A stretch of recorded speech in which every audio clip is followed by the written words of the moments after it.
Tandaan ng kakaibang batang lalaki na sumali sa Team 7 ni Kakashi bilang kapalit ni Sasuke. Oo, siya si Sai, na tila isang antagonist noong una. Ngunit kalaunan ay nanalo sa puso ng kanyang mga tao at sa atin din sa kanyang pagkatao. Si Sai ay isang napakakomplikadong karakter na may kalunos-lunos na pagkabata.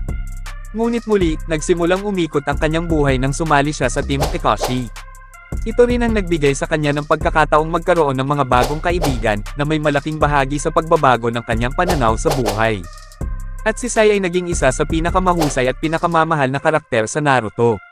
Kaya, tingnan natin ang ilang hindi gaanong kilalang ngunit kawili-wiling mga katotohanan tungkol sa Sai Yamanaka sa Naruto. Nang makilala ni Sai si Ino sa unang pagkakataon, tinawag niya itong maganda at iyon ang naging simula ng isang magandang relasyon.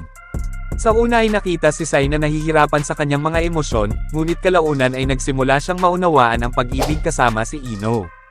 Nag-date sila, at kinumpirma sa finale na may nararamdaman sila sa isa't isa at nasa isang relasyon. Fast forward sa Boruto, tingnan ang kumpletong listahan ng tagapuno ng Boruto, kasal na sila ngayon at may kaaya-ayang anak na pinangalan ng Inojin Yamanaka. Ang kawili-wiling katotohanan dito ay walang apelyido si Sai sa palabas sa anime ng Naruto. Ngunit pagkatapos pakasalan si Ino, nagpasya siyang kunin ang kanyang apelyido at ngayon ay tinatawag na Sai Yamanaka. Habang nakakita kami ng mga babaeng karakter sa Naruto tulad nina Sakura at Hinata na kumukuha ng apelyido ng kanilang asawa, wala kaming nakitang lalaki na gumawa nito. Kaya, si Sai ang tanging lalaki na karakter sa serye na kumuha ng apelyido ng kanyang asawa.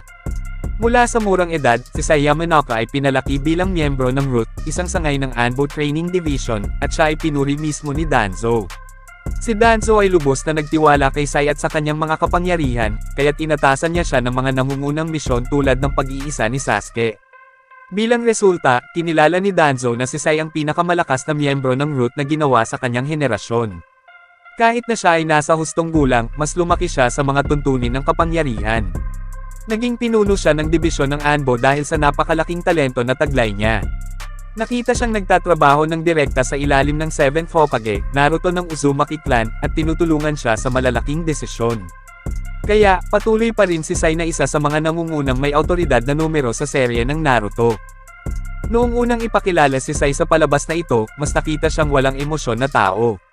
Pinawi niya ang kanyang kawalan ng emosyon na may kaunting ngiti sa kanyang mukha sa lahat ng oras.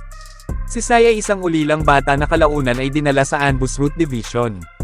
Doon siya sinanay na magkaroon ng zero emotions, no personality, at no closeness to anyone whatsoever. Ang kanyang pagiging makatao ay naalis na sa kanyang sarili sa murang edad na siyang dahilan kung bakit siya lumaki bilang isang taong walang emosyon. Para sa mga nagtataka kung bakit sila sinanay sa ganitong paraan, mabuti, ito ay upang maisigawan nila ang anumang immoral na misyon na itinalaga sa kanila ng walang personal na damdamin o pag-aalinlangan na nababalot sa kanilang paghatol. Kaya hindi lumaki si Sai na nakikihalubilo sa ibang tao at naging dahilan iyon sa kanya na nahihirapang magproseso ng mga emosyon at mga bono sa pagitan ng mga tao. Kasunod nito, nakita rin siyang nagsasalita ng hindi nag-iisip na nakakasakit sa mga tao sa paligid niya. Halimbawa, tinawag niya si Sakura na pangit at halos tinawag niya si Choji na mataba sa kanilang unang pagkikita. Ngunit sa paglipas ng panahon, napagtanto niya ang kanyang mga pagkakamali at nais na tuklasin muli ang kanyang mga damdamin upang maging isang mas mabuting tao na ginawa rin niya. Sigurado akong natatandaan ng bawat tagahanga ng Naruto na si Kakashi ay dating miyembro ng Anbo ng Konoha. Dahil si Sai ay bahagi rin ng Anbo, bilang paggalang sa kanyang nakatatanda, tinawag ni Sai Yamanaka si Kakashi na kanyang sensei. Naging bahagi pa nga si Sai ng Team 7 ni Kakashi ng maglaon, na maaaring hindi niya inaasahan noong miyembro siya ng Root. Ang isa pang kawili-wiling katotohanan tungkol sa relasyon sa pagitan ng dalawang karakter na ito ay, ayon sa Naruto Datebook, nais ni Sai na labanan ang kanyang senpai na si Kakashi sa isang palakaibigang paraan. Maaaring naisin ni Sai na mangyari ito upang patunayan ang kanyang lakas at galing, na hinahasa niya sa lahat ng mga taon na ito. Nakaugalian na ni Sai ang pagguhit noong bata pa siya. Ang kanyang mga artistikong kasanayan ay nagsilang ng ninjutsu ink technique na isang napakakaiba. Ayon sa Datebook, ang mga libangan ni Sai Yamanaka ay pangunahing pagguhit ng sining at paggawa ng kaligrafya. Medyo nakita rin ito noong una siyang ipinakilala sa anime. Sa buong anime, wala kaming nakitang may libangan o may ginagawa sa gitna ng kanilang abalang buhay ninja. Ngunit sa kabutihang palad, hindi bababa sa makita namin iyon kasama si Sai. Inihayag ni Sai Yamanaka na mayroon siyang sinumpaang selyo sa kanyang dila. Inilagay ito ng walang iba kundi ni Danzo sa lahat ng miyembro ng Anbo. Higit pa rito, ipinaliwanag ni Sai kung bakit nilagyan ni Danzo ng cursed seal ang bawat miyembro. Sa totoo lang, inilagay ito upang pigilan ng sino man na magbunyag ng anumang impormasyon tungkol sa organisasyong Anbo.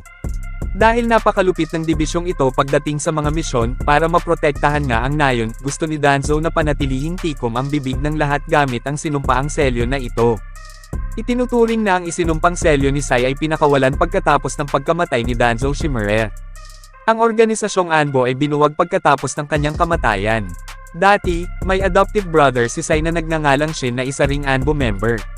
Siya ay muling nagkatawang tao ni Kabuto noong ika-4 na digmaang pandaigdig ng shinobi, para sa mga hindi nakakaalala sa kanya.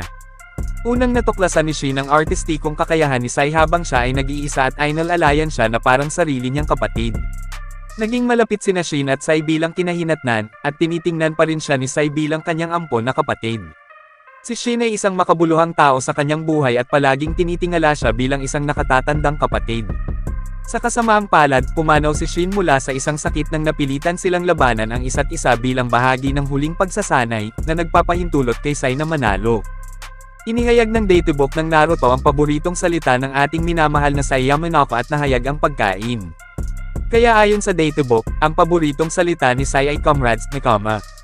Habang siya ay lumaki bilang isang taong walang emosyon, sa kalaunan ay nalaman ni Sai ang tungkol sa ugnayan sa pagitan ng mga tao, na nagresulta sa pagkakaroon niya ng mga bagong kaibigan na palaging naninindigan para sa kanila. He considers his friends so high in his life to the point na comrades ang paborito niyang salita ngayon. At ang paborito niyang pagkain ay momon tofu bean curd sa English. Bukod pa rito, ang kanyang hindi gaanong paboritong pagkain ay ang meat arashi dango, mga rice dumpling na natatakpan ng matamis na toyo. Sa buong palabas, nakita si Sai Yamanaka bilang isang tusong tao tulad ng isang Zoro. Binigyan din siya ng rating para sa kanyang mga kasanayan sa disinformation, tulad ng nabanggit namin sa itaas. Si Sai ay isang matalinong tao na madaling manlinlang ng iba at madalas na ipinadala sa mga misyon ng mag-isa ni Danzo. Higit pa rito, palagi niyang isinasagawa ang kanyang mga misyon ng especially iyan ng mahusay, salamat sa kanyang mahusay na ninjutsu at iba pang mga diskarte. Si Sai ay lubos na pinuri ni Danzo para sa kanyang tagumpay at kapangyarihan.